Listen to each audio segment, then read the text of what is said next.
la deuxième clé pour développer des rêves lucides, au-delà des tips que j'ai donnés, aller avec les mains, tout ça, c'est un truc à faire, il faut le faire, mais c'est l'importance de la mémoire. Se souvenir de ses rêves, c'est essentiel pour pouvoir faire des rêves lucides. Première chose, parce que vous faites déjà des rêves lucides, tous. C'est juste que vous ne vous en souvenez pas.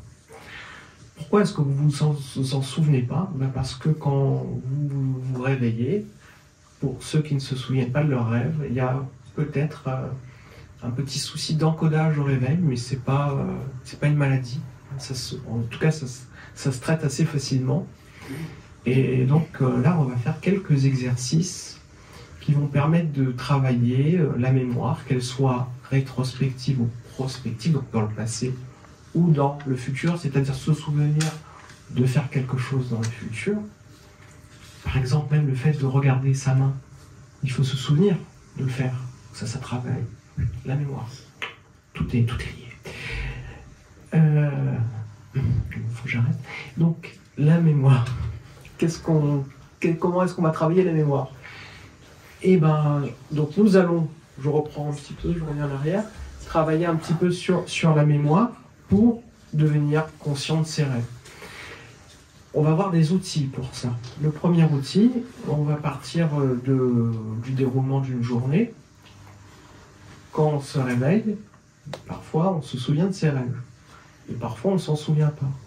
Mais il y a un outil qui va nous permettre de développer le rappel de rêve, comment se souvenir de ses rêves.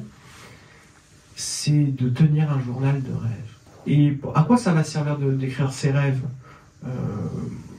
Ça va faire travailler la mémoire. Donc la première chose à faire, c'est de vous procurer un carnet. Vous prenez un bloc-notes, plutôt papier, pas sur le portable. Un papier avec un crayon, enfin à l'ancienne. Pas obligé que ce soit un Moleskine ou un truc, le carnet que vous avez piqué au travail en faisant une commande de fourniture, c'est très bien. Ça aussi c'est enregistré. Donc comment ça marche? Le matin, vous vous réveillez, ça vous arrive. Et bien la première chose que vous faites, c'est de vous demander qu'est-ce que j'ai rêvé à quoi cette nuit? Qu'est-ce que j'ai fait comme rêve? Pour ça implique que vous ne vous souveniez pas de vos rêves tout de suite, parce qu'on peut se réveiller en plein milieu d'un rêve.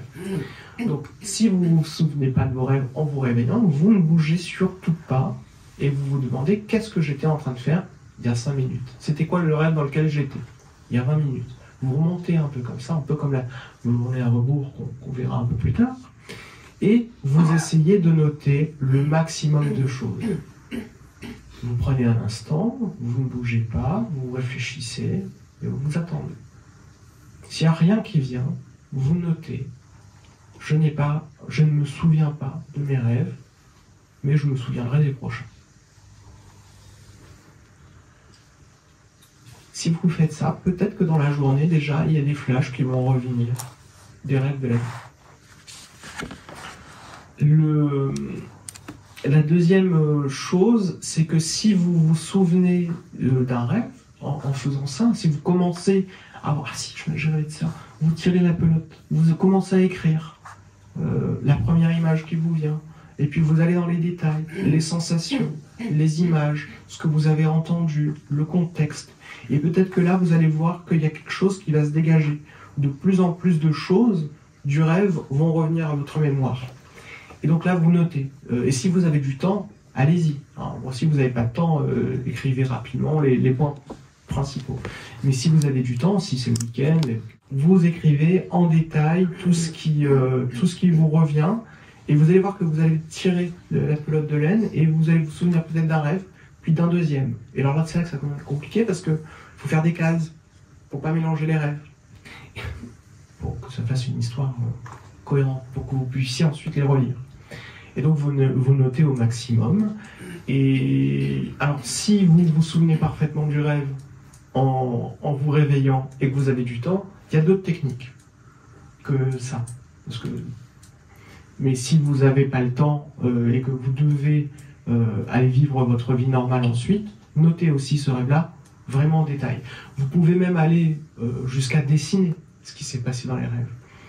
Certains artistes ont composé des chansons.